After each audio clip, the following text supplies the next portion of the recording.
ওহাবি আকীদা পোষণকারী ইমামের পেছনে নামাজ দুরস্ত হবে কিনা, যদি না হয় করণীয় কি, এবং ওহাবিদের কিছু মারাত্মক আকীদা আপনার মুখ থেকে শুনতে চাই। ওয়াহাবি আকীদা পোষণকারী ইমামের পিছনে নামাজের ইক্তেদা করা যাবে কিনা, উত্তর হবে যদি নিশ্চিতভাবে আপনি জানেন যে এই লোক ওয়াহাবি আকীদা পোষণ করে, তাহলে তার পিছনে ইক্তেদা করা জায়েজ নাই, ইক্তেদা করলেও নামাজ হবে না। ওয়াহাবি আকীদা কি কারণে তার পিছনে নামাজ পড়া যাবে না, এত কঠিন করে কেন বললাম? আপনারা শোনেন, ওয়াহাবি বলা হয় তাদেরকে যারা বলে নবীজি মরে পচে গলে মাটির সাথে মিশে গেছে। যারা আল্লাহর নবীকে জিন্দা নবী মানে না, তাদেরকে আপনারা কি ইমাম বানাইবেন? দ্বিতীয়ত, যারা বলে মদিনা শরীফে মসজিদে নববীর উদ্দেশ্যে যাওয়া যাবে, কিন্তু রসুলের কবর রওজা মুবারক বলে না, বলে রসুলের কবরের উদ্দেশ্য করে যাওয়া যাবে না। এবং তারা বলেছে যে আল্লাহ রসুলের রওজা মুবারক, বা আমরা আমাদের ভাষায় বলতেছি রওজা মুবারক জিয়ারতের উদ্দেশ্য করে গেলে এটা কবিরা গুনাহ হবে, হারাম হবে। আপনারা বলেন এই ধরনের ব্যক্তিকে মসজিদের ইমাম বানাবেন? তৃতীয়ত, যারা আল্লাহর নবীর শাফাআতকে ইনকার করে, অস্বীকার করে, বিভিন্নভাবে নবীজি সাল্লাল্লাহু আলাইহি সাল্লামের শাফাআতকে তারা নেগলিজেন্সি করবে, বলবে আল্লাহ ক্ষমতা না দিলে পারবে না, মানে মূলত তারা নবীজির শাফাআত বিশ্বাস করে না। আল্লাহর নবী আমাদেরকে সুপারিশ করবে, এটা হাদিসে মুতাওয়াতির দ্বারা সাব্যস্ত। এখন যেই লোক নবীজি শাফাআত মানে না, সেই লোককে মসজিদের ইমাম বানাবেন? এই তিনটা জিনিস বললাম ওয়াহাবি চিনার জন্যে। আপনারা তিনটা জিনিস যাচাই বাছাই করে ইমাম নিয়োগ দিবেন। পাশাপাশি আপনাদেরকে আরেকটা কথা মনে রাখতে হবে, আহলে সুন্নাত ওয়াল জামাতের সমস্ত আইম্মা ইকরাম, মুহাদ্দিসিন, মুফাসসিরিন, ফুকাহা, ফুজালা, আউলিয়া সবাই আমাদের নবীজিকে নূর মানছে, নূরের তৈরি মানছে।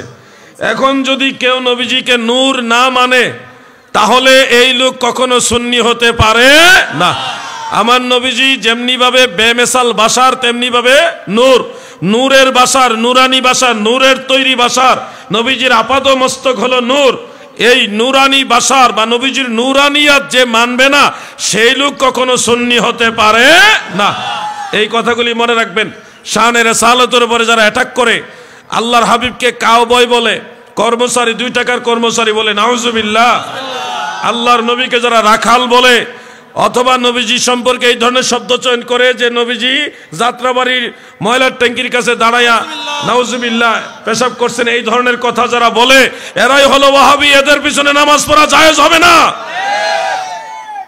আরো অনেক কথা আছে, আমার ভাইয়ের প্রশ্নের আলোকে মুখতাসার সংক্ষেপে এইটুকু বললাম। সতর্ক থাকবেন, আমি বাতিলদের পিছনে ইক্তেদা করি না। যদি এই অবস্থায় কোনো জায়গায় নামাজে গিয়ে উপস্থিত হন, তাহলে তার পিছনে ইক্তেদা করবেন না, ইক্তেদাই তো বিহাজাল ইমাম বলবেন না। আপনি কাতারে দাঁড়ায় সবার সাথে মিলে নামাজ পড়ে চলে আসবেন, এটা ফিতনার আশঙ্কা থাকলে। আর নাইলে আপনি একাই আলাদা কয়েকজন জামাতে নামাজ পড়বেন।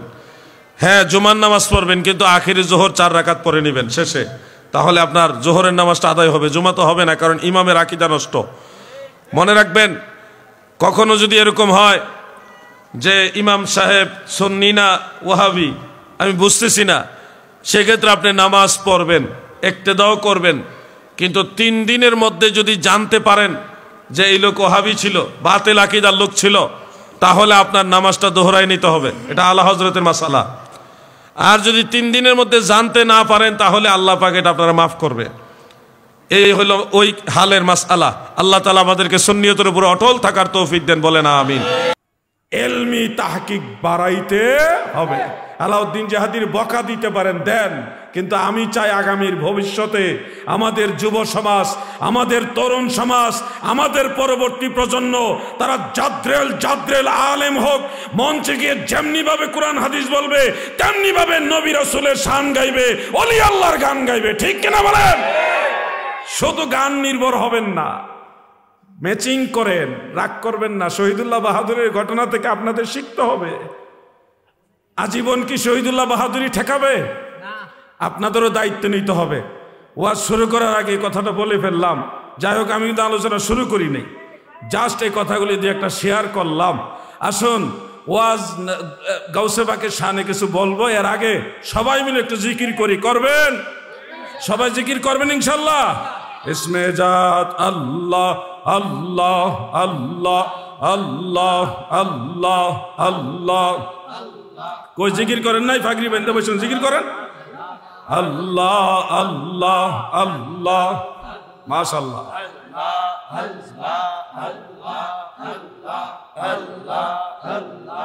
আপনারা একটু, আমি শুনি, আপনারা জিকিরটা শুনি। জিকির করে সবাই আল্লাহ আল্লাহ আল্লাহ আল্লাহ আল্লাহ আল্লাহ আল্লাহ। মহব্বতে সবাই আল্লাহ আল্লাহ। মাশাআল্লাহ।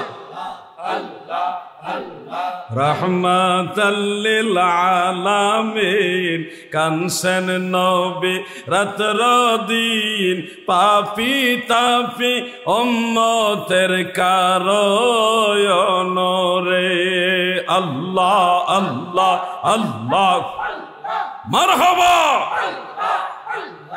আল্লাহ আল্লাহ আল্লাহ। আমার উম্মত গুনাহগার কে জানে হায় শেষ বিচার মাফ করিও মাওলায় উম্মতের রহমাতাল লিল আলামিন কানসেন নবী রাতর দিন পাপি তাপি উম্মতের কারয়ন রে। আল্লাহ আল্লাহ আল্লাহ আল্লাহ আল্লাহ আল্লাহ। জিকির করেন সবাই আল্লাহ আল্লাহ আল্লাহ আল্লাহ আল্লাহ আল্লাহ আল্লাহ আল্লাহ আল্লাহ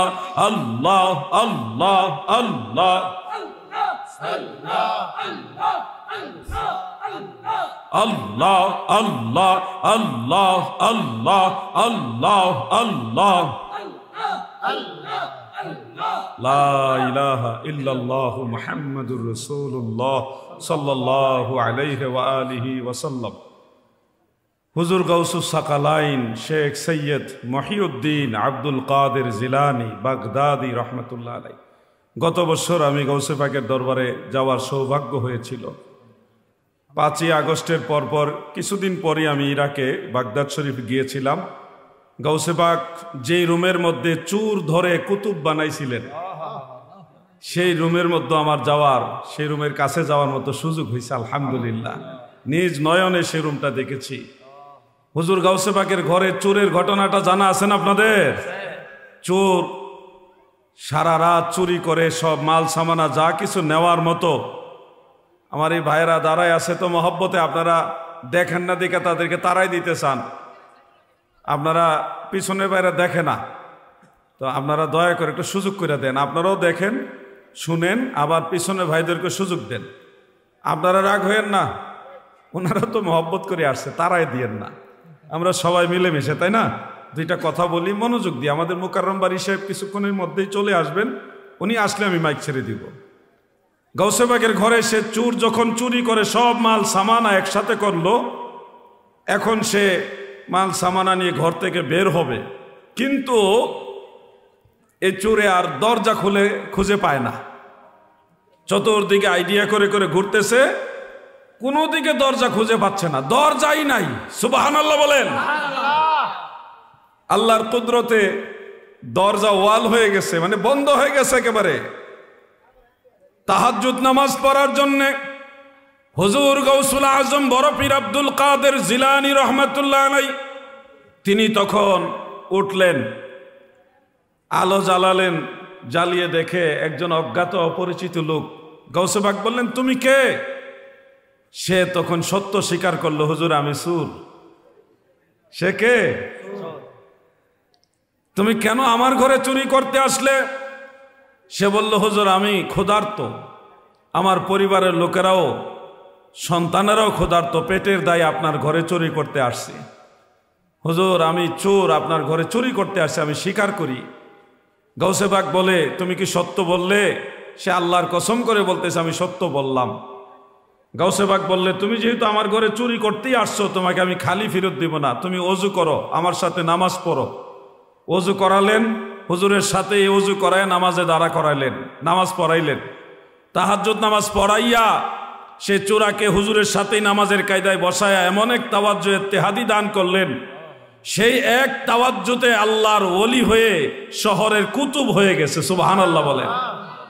সেই ঘর আল্লাহ যদি তৌফিক দিয়ে কখনো গিয়ে দেখবেন, এসব জায়গা দেখলে ঈমান তাজা হয়। আল্লাহর ওলিরা তাওয়াজ্জু দিতে পারে এই বিশ্বাস আমাদের আছে। আপনাদের আছে কিনা বলেন? শোনেন, মনে রাখবেন, একটা রিমোট দিয়ে বন্ধ টেলিভিশন চালু করে দেওয়া যায়, আবার চালু করা টেলিভিশন বন্ধ করে দেওয়া যায়। রিমোটের সাথে টেলিভিশনের কোনো তারের যোগাযোগ থাকে না, দূর থেকে এটার দিকে মুখ করে টিপ দিলেই বন্ধ, টেলিভিশন চালু হয়ে যায়। আজব দর্শন টেলিভিশন দেখবি যদি আয় রে আয়। এটা একটা রূপক কথা। এই কালবের মধ্যে অনেক কিছু দেখা যায়। যেমন ধরেন, আসমানের একটা বিশাল সূর্য পৃথিবীর চেয়ে 9,30,00,000 মাইল দূরে এটা অবস্থিত। এত বড় যে পৃথিবীর সাথে এটার যে কোনো সমতার তুলনা দিবেন কোনো সুযোগ নাই। এত বড় বিশাল সূর্যটা, কুয়াশার যে শিশির থাকে, কুয়াশার পানি ধান গাছের মাথায় সামান্য জমে আছে। আপনি যদি ভালো করে লক্ষ্য করেন, এই বিশাল সূর্যটা ছোট্ট কুয়াশার পানির ভিতরেও দেখা যায়। এত বড় সূর্যটার ভিতরে দেখা গেল কিভাবে? আপনার এই কালটা হলো ছোট, কিন্তু আপনার এই কালটা ওই কুয়াশার পানির নাই। আপনি চাইলে ওই যে আজব দর্শন টেলিভিশন দেখবি যদি আয় রে আয়, এখানে আপনি অনেক কিছু দেখতে পারবেন। আল্লাহর ওলিদের পাওয়ারই থাকে কালবের মধ্যে। ইমাম বুখারী রহমাতুল্লাহ আলাইহি তার সহিহ গ্রন্থের প্রথম খণ্ডে 7 পৃষ্ঠার মধ্যে তরজমাতুল বাবের মধ্যে একখানা হাদিস শরীফ কোট করেছেন। বাবু কাউলিন নবী সাল্লাল্লাহু আলাইহি ওয়াসাল্লাম আনা আ'লামুকুম বিল্লাহ ওয়া আন্নাল মা'রিফাতা ফিলুল কলব। আল্লাহর হাবিব বলেন, উম্মতেরা শোনো, আমি তোমাদের সবার চেয়ে আল্লাহকে বেশি জানি। ওয়া আন্নাল মা'রিফাতা ফিলুল কলব, আর মারিফত হলো কালবের ক্রিয়া। এই কালবের মধ্যে আল্লাহর মারিফত থাকে। ওই যে আমরা বলি কুলুবুল মুমিনিনা আরশুল্লাহ, বলি কিনা? তাসাউফপন্থী সবাই বলে থাকেন কুলুবুল মুমিনিনা আরশুল্লাহ, মুমিনের কালব হলো আল্লাহর আরশ। এই কথাটা কোন অর্থে, কোন ব্যাখ্যা, এটা আজকে জেনে নেন। আল্লাহ তাআলা তো অমুখাপেক্ষী, আল্লাহ কোনো কিছুর মুহতাজ না, কোন স্থান কাল পাত্রের মুখাপেক্ষী আল্লাহ তাআলা নন। কুল হুয়াল্লাহু আহাদ আল্লাহুস সামাদ, এই যে আল্লাহুস সামাদ, সামাদ আল্লাহ তাআলার একটা গুণবাচক নাম, যার অর্থ হলো অমুখাপেক্ষী, কোন স্থান কাল পাত্রের মুখাপেক্ষী। অর্থাৎ কোথাও আল্লাহর যাওয়া লাগে না, কোথাও আসা লাগে না, এগুলি আমার আল্লাহর শান নয়। যদি কেউ মনে করে আল্লাহ আরশে বসে আছে, এটাও আহলে সুন্নাত ওয়াল জামাতের আকীদা হিসেবে গণ্য হবে না। আল্লাহ বসাও লাগে না, দাঁড়াও লাগে না। আল্লাহ তাআলা তিনি বেমিসাল, বেনজির, বেনওয়াজ। আল্লাহকে নিয়ে চিন্তা করার মতো জ্ঞান আমাদের নাই, কারণ তিনি অসীম আর আমাদের জ্ঞান হলো সসীম। আল্লাহ তাআলা এমন এক সত্তা, যাকে নিয়ে গবেষণা করার মতো ক্ষমতা আমাদের ব্রেইনের নাই। এই জন্য দয়াল নবীজি বলেছেন, লা তাফাক্কারু ফি জাতিল্লাহ, তোমরা আল্লাহর জাত নিয়ে গবেষণা করবে না। তাহলে হুজুর ওই কথা যে বলে কুলুবুল মুমিনিনা আরশুল্লাহ, মুমিনের কালব আল্লাহর আরশ, এটার অর্থ কি? এটার অর্থ হাফিজুল হাদিস ইমাম শামসুদ্দিন সাখাবী রাহমাতুল্লাহ আলাইহি মাকাসিদুল হাসানা কিতাবের মধ্যে উল্লেখ করেছেন। ইমাম ইসমাঈল আজলুনী রাহমাতুল্লাহ আলাইহি কাশফুল খাফা সেই কিতাবের মধ্যে উল্লেখ করেছেন।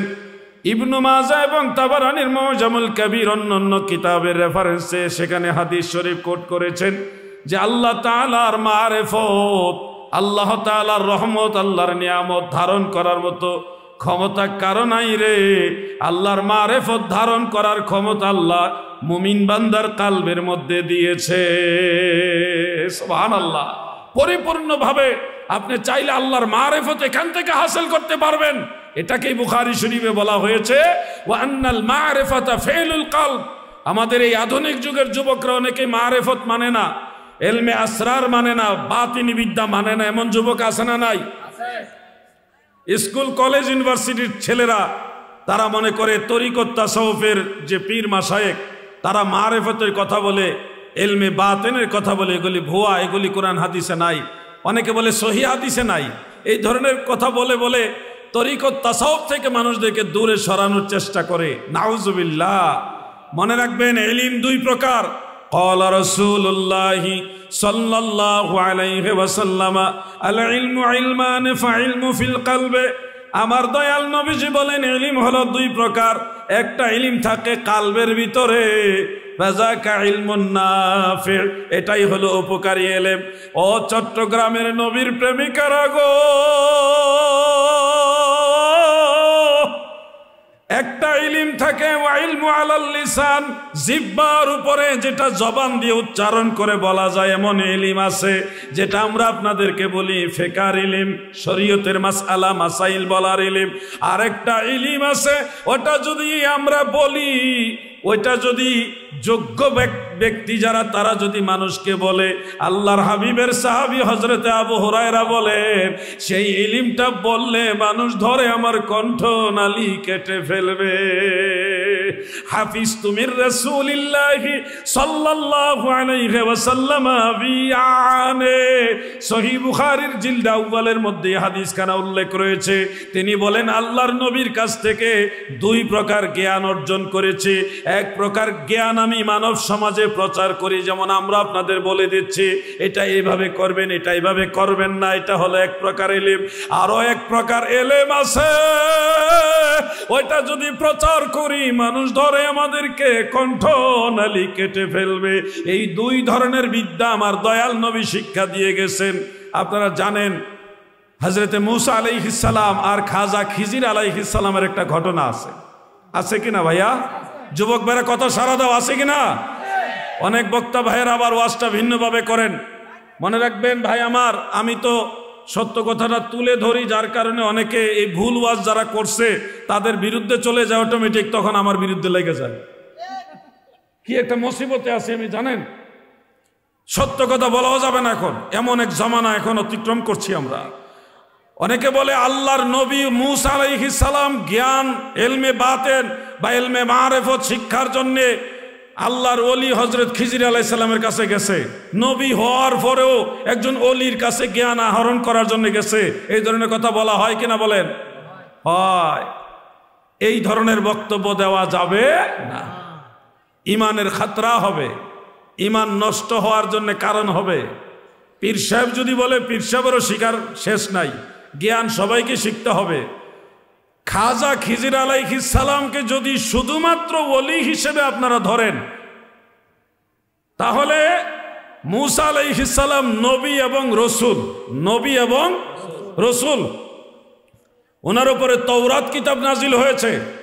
আমাদের নবীজির পরে সমস্ত নবী রাসূলদের মাঝে হযরতে মূসা আলাইহিস সালাম আল্লাহ তাআলার সাথে সবচেয়ে বেশি কথা বলছে। আল ইতকান ফি উলুমিল কুরআন একটা কিতাব আছে, আলিয়া মাদ্রাসার কামিলে তাফসীর বিভাগে পড়ায়। আমার এই ভাই বলতেছে, দেখছেন আলেম যারা, আলেম থাকলে কথা বলতে মজা লাগে।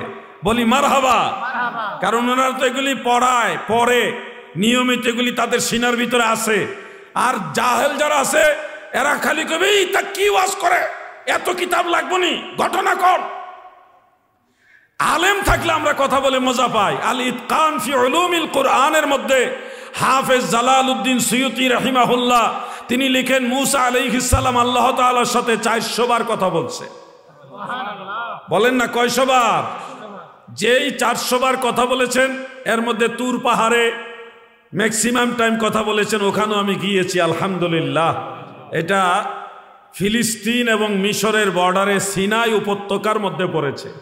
4 ঘন্টা লাগে ওই পাহাড়ের উপরে উঠতে। কয় ঘন্টা?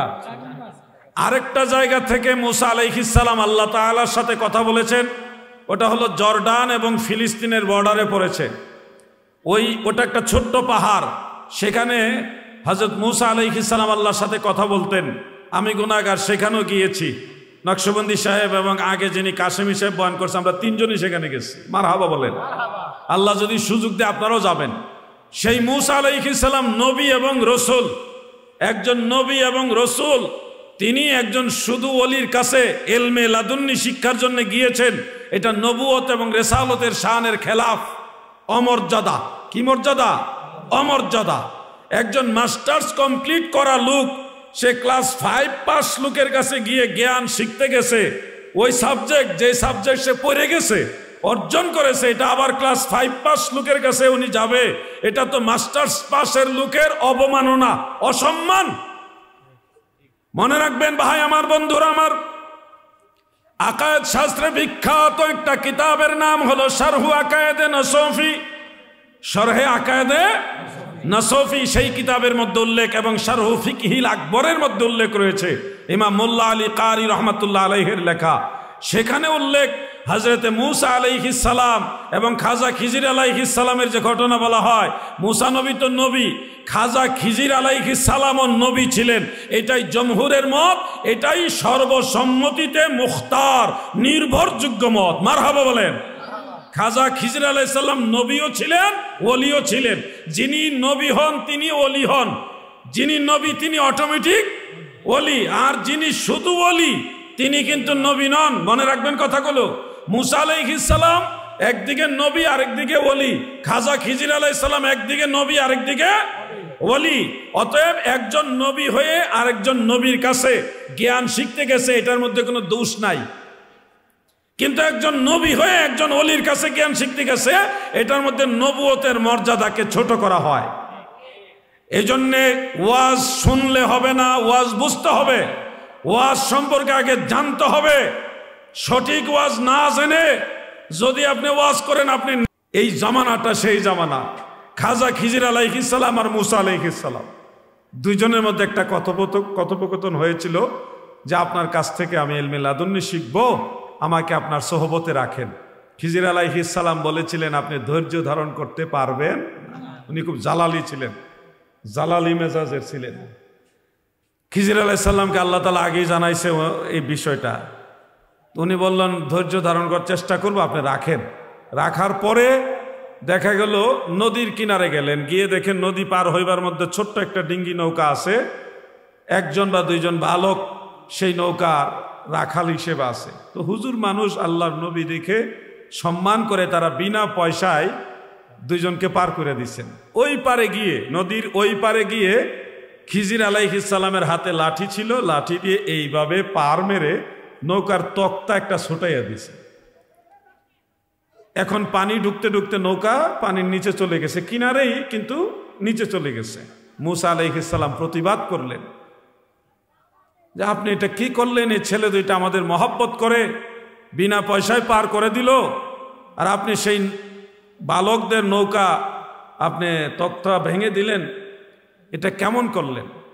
খিজির আলাইহিস সালাম শর্তের কথা স্মরণ করাই দিলেন, আপনাকে বলেছিলাম আপনি ধৈর্য ধারণ করতে পারবেন না, আমাকে আরেকবার সুযোগ দেন, আমি ধৈর্য ধারণ করার চেষ্টা করব। আবার সুযোগ দিলেন, সামনে গেলেন। মনে রাখবেন এই কথাগুলো আপনারা অনেকে জানেন, কিন্তু আমি স্মরণ করাই দিচ্ছি। আরো একটু দূরে গেলেন, ক্ষুধার মানে ক্ষুধা পেটের খিদা এটা অনুভব করলেন, এক বাড়িতে খাবার চাইলেন, কিন্তু সেই বাড়ির মানুষ বড় দুষ্ট মানুষ, এরা খাবার দিল না, পানিও দিল না, বসতেও বলল না, বড় অপমান করে বাড়িতে তাড়াই দিল।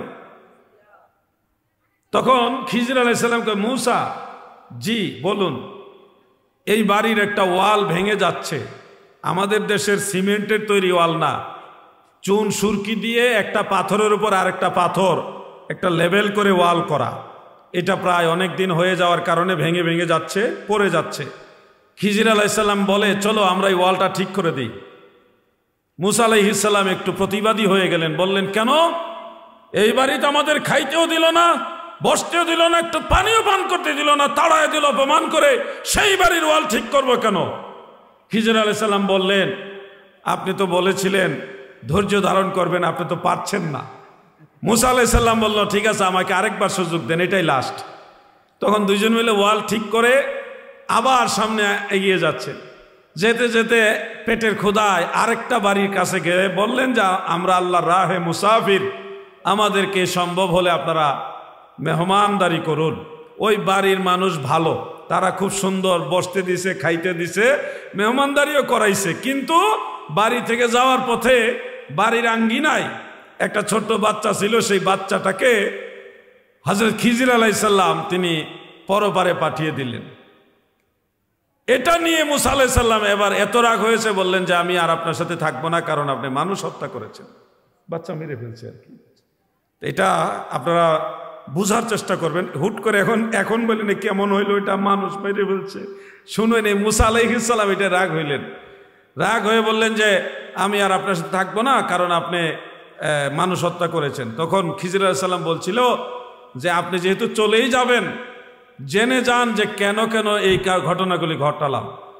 ওই দুই বালক, একজন হোক আর দুইজন হোক, সেই বালক দুইজন আমাদেরকে বিনা পয়সায় নদী পার করায় দিলেন, তাদের নৌকার তক্তা ছোটায় দিলাম, কারণ ওই এলাকার যিনি শাসক সে বড় জালেম, কারণ নতুন নৌকা পেলে এটা জোর করে নিয়ে যায়। আমাদের বাংলাদেশেও এমন কিছু ভদ্রলোক আছে, রাতের বেলায় একলা একলা মোটর সাইকেল কিংবা একা একা কাউরে পাইলে খুব মহব্বত করে সব আতায়া নিয়ে যায়। এমন আসেনি? নাই? ইদানিং বেশি, এত বেশি ভদ্রলোক, এই গত এক বছর ধরে বেশি ভদ্রলোক বেড়ে গেছে। এত ভদ্রলোক আগে আসিল না। মনে রাখবেন, আপনাদের আর কি বুঝাবো, টুপি মাথায় দিয়া দাড়ি রাইখা তালতলা মসজিদের ইমাম সাহেব বালিশ চুরি করে, আপনাদেরকে আর আমরা কি বুঝাবো? দাড়ি রাইখা টুপি মাথায় দিয়া পাঞ্জাবি গায়ে দিয়া সবে মাত্র নামাজ পড়াইছে, এই লোকে হাঁস চুরি করতেছে, মুরগি চুরি করতেছে, মুর্শিদপুর দরবারে গরু মহিষ চুরি করতেছে হুজুররা। এখন আপনারা এগুলি থেকে কি শিখবেন? আমরা যে আপনাদের শিখাবো, শিখাইতে গেলেই তো কেবেন হুজুর আপনিও তো মুরগি চুরি করছেন, আপনারা মুরগি চুরি করছেন না। এখন কোন হুজুরে যে মুরগি চুরি করছে, গরু চুরি করছে, হান্ডি বাতিল চুরি করছে, এই হুজুর হইল নজদি হুজুর, নবীর দুশ্মন, অলি আল্লাহ শত্রু, ঠিক কিনা বলে? হুজুরে হুজুরে বেশ কম আছে, হুজুরেও বেশ কম আছে। এই জন্য আপনাদের সঠিক জিনিসটা জানতে হবে, যাচাই করতে হবে। ওই জন্য একটা ছন্দ মনে পড়ে ভাই, মাঝে মধ্যে বলি, ভবে হাটেতে হাটক কিনতে এসে চিনতে নারী লিপিত লোকে মিকেল, বাহিরের রূপে ধাঁধা লাগিল রে তুই, মজিলি মা কালো দেখে ভেলো। এটা বাংলা ছন্দ, বুঝতে পারছেন না সবাই? ভবে হাটেতে হাটক কিনতে এসে, হাটক মানে সোনা স্বর্ণ, হাট মানে দুনিয়া, হাট বাজার বলতে দুনিয়াকে বোঝানো হয়েছে, হাটক মানে সোনা। ভবে হাটেতে হাটক কিনতে এসে মানে দুনিয়াতে আপনি স্বর্ণ কিনতে আইসা, চিনতে নারী লিপিত কেমিক্যাল, কোনটা আসল সোনা আর কেমিক্যাল কোনটা ওইটা আপনি চিনতে পারলেন না। বাহিরের রূপে ধাঁধা লাগিল রে তুই, মজিলি মা কালো দেখে ভেলো। ওই ওয়াহাবি হুজুর কত বড় পাগড়ি লাগাইছে চিন্তা করেন, দাড়িও রাখছে, কি সুন্দর সূরা কেরাত পড়ে, এই লোকে কেমনে মুরগি চুরি করলো? চিন্তা করার বিষয় না। মাঝে মধ্যে দুঃখ লাগে আমাদের ছোট ভাইদের সামনে শব্দগুলো উচ্চারণ করতে কষ্ট হচ্ছে আমাদের।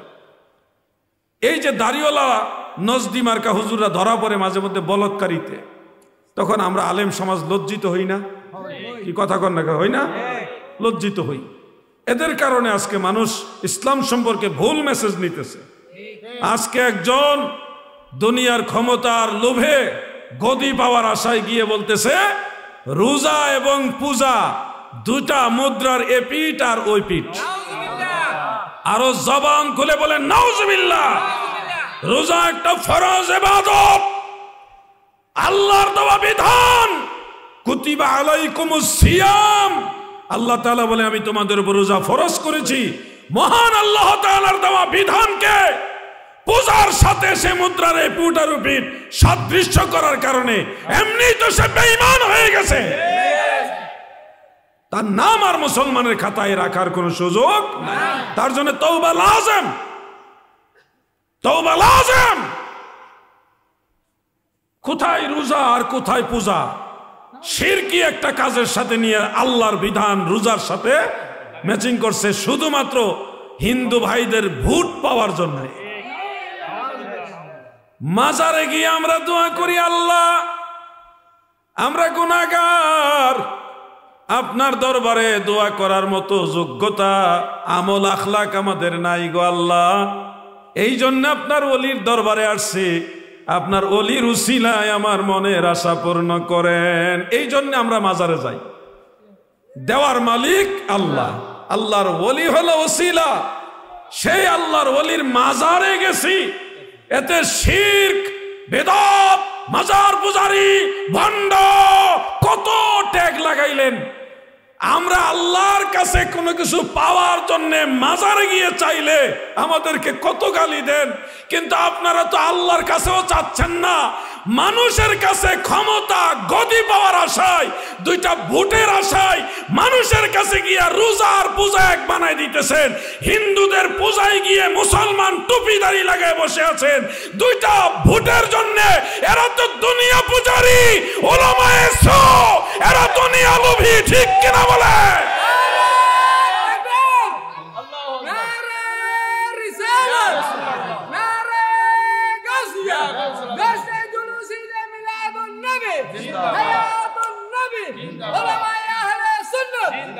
আমার ভাইয়েরা, আপনারাই বলুন, ক্ষমতা দেওয়ার মালিককে? ক্ষমতা নেওয়ার মালিককে? আমাদেরকে বহুভাবেই তো বলেন আপনারা যে আমরা আওয়ামী লীগের দোষর, বিভিন্ন ভাবেই তো বলেন। আমরা এই কানে শুনে ওই কানে বের করে দিই, কারণ এগুলি নিরর্থক কথা। আমরা যদি সামান্য, প্রত্যেক সরকার থাকলে তার দুই একটা ভালো জিনিস নিয়ে আলোচনা করতে হয় উৎসাহের জন্যে। আমার আগের বক্তাও তো কিছু বিষয় নিয়ে পজিটিভলি বর্তমানের সরকারের বা বিভিন্ন দলের প্রশংসা করেছেন। কিছু জিনিসের প্রশংসা আমরা যদি করি 2 আনা, যারা আমাদেরকে ট্যাগ লাগাচ্ছে তারা তো 16 আনা করছে। তারা প্রকাশ্যে দিবালোকে হাজার হাজার মানুষের সামনে বলছে 14 গোষ্ঠী আওয়ামী লীগ, 14 পুরুষ। কি বলে নাই ভাই? তারা এখন হইছে, তারা হইছে হক্কানি, আমরা হইছি ফেসিস্ট।